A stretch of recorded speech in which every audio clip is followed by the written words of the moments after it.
اگر ہم مسلمان صحیح نمونہ بن جائیں تو کفر کی جو دیواریں ہیں بہت کمزور ہیں، یہ سارے اسلام میں داخل ہو سکتے ہیں۔ کافروں کے اسلام میں داخل ہونے میں سب سے بڑی رکاوٹ ہم خود مسلمان ہیں۔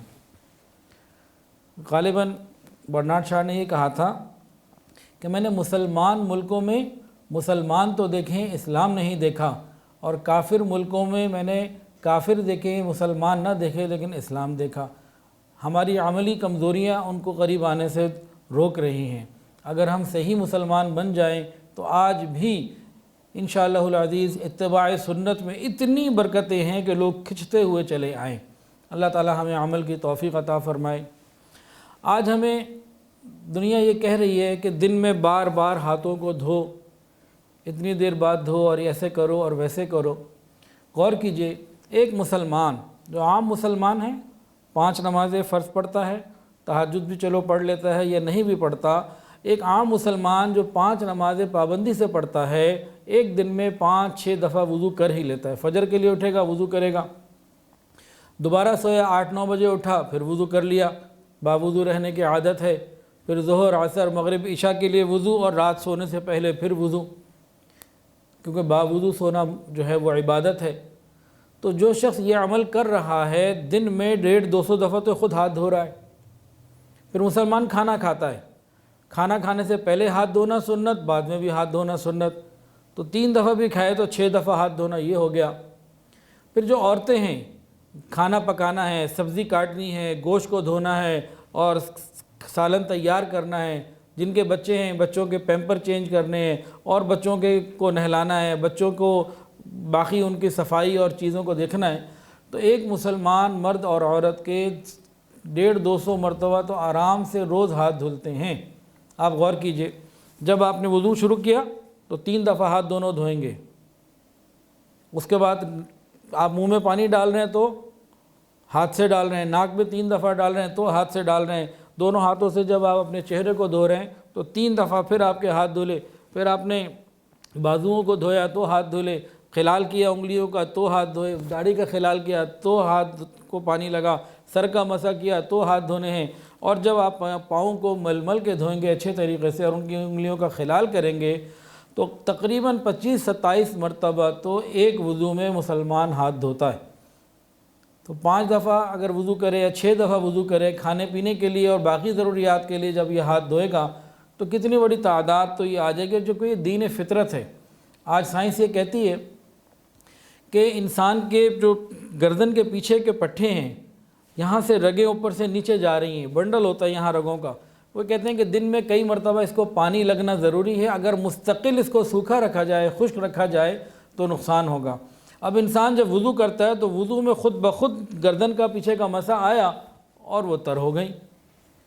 تو انسان اسلام دین فطرت ہے، ہم اگر صحیح طریقے سے عمل کرنے والے ہوں اور بن جائیں تو پوری دنیا مسلمان ہو جائے۔ غلطی ہماری ہے، کمی ہمارے اندر ہے، ہمیں اس کو اعتراف کر کے اس کو دور کرنے کی ضرورت ہے۔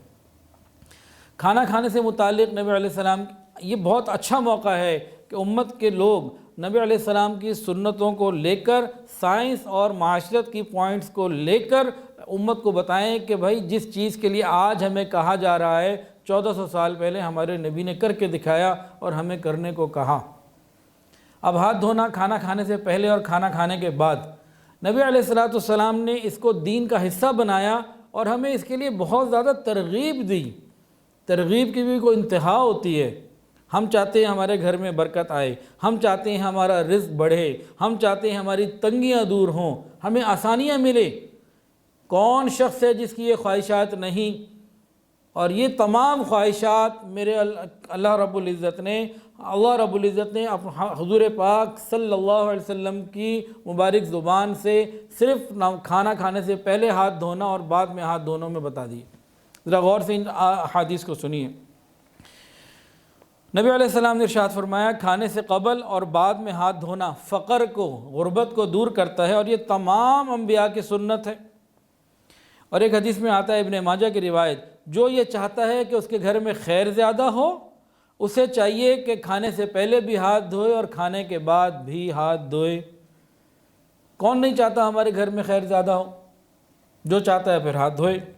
پھر نبی علیہ السلام نے فرمایا کہ کھانا کھانے سے قبل اور بعد میں ہاتھ دھونا یہ برکت کا ذریعہ ہے۔ حضرت انس رضی اللہ تعالیٰ عنہ سے روایت ہے، نبی علیہ السلام نے ارشاد فرمایا کھانے سے پہلے اور کھانا کھانے کے بعد ہاتھ دھونا وسعت رزق کا ذریعہ ہے، رزق کے اندر اضافے کا ذریعہ ہے، اور اس میں شیطان کی مخالفت ہے۔ شیطان ہاتھ نہیں دھونے دیتا۔ آج شادیوں میں جب کھانا کھانے جاتے ہیں ماحول ہی نہیں ہوتا، کوئی ترتیب ہی نہیں ہوتی، سینکڑوں لوگوں میں چند ایک ہوتے ہیں جو پہلے بھی ہاتھ دھوتے ہیں اور بعد میں بھی ہاتھ دھوتے ہیں۔ تو ہم مسلمان اگر ان چیزوں پر عمل کریں تو حدیث میں وعدہ کس بات کا ہے؟ فقر غربت دور ہونے کا، برکت کا آنے کا، خیروں کے آنے کا اور رزق میں اضافے کا 4 فائدے بتائے۔ کس بات کے؟ انسان کھانے سے پہلے بھی ہاتھ دھوئے اور کھانے کے بعد بھی ہاتھ دھوئے۔ اس کو کہتے ہیں آم کے آم اور گٹھلیوں کے دام۔ پھر ہائیجینک لائف سٹائل کون سا ہوا؟ بندہ خود غور کرے۔ ترغیب دی جا رہی ہے اس لائف سٹائل کی کہ جس میں پاکی اور طہارت ہو، اور طہارت تو نصف ایمان ہے۔ برکت کسے کہتے ہیں؟ برکت یہ کہتے ہیں کہ آپ جو چیز کھانے پینے میں برکت۔ کھانے پینے میں برکت سے کیا مطلب ہے؟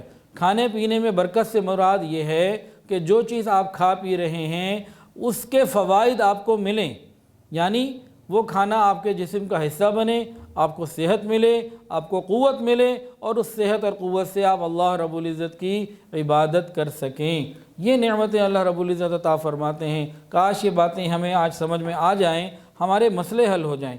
اور وضو کے بارے میں حدیث کے اندر آتا ہے کہ جس شخص نے وضو کیا اور بسم اللہ نہ پڑھی تو اس کو وضو کی برکتیں نہیں ملیں گی، اور جو شخص وضو کرتا ہے بسم اللہ الرحمن الرحیم پڑھتا ہے اس کا پورا جسم پاک ہو جاتا ہے۔ اب وہ کرونا وائرس ہو یا کوئی بھی چیز ہو، آپ باوضو رہیے، باوضو رہنے کی مشق کیجئے، اللہ رب العزت اپنی رحمت کا معاملہ فرمائیں گے۔ اور بسم اللہ پڑھ کے وضو کیجئے، سنت کے مطابق وضو کیجئے، اللہ تعالیٰ رحمت کا معاملہ فرما دیں گے انشاءاللہ۔ ویڈیو کے نیچے سبسکرائب کے بٹن پہ کلک کریں، بیل کے آئیکن پہ کلک کیجئے تاکہ ہر نئی ویڈیو کی نوٹیفیکیشن آپ کو مل جائے۔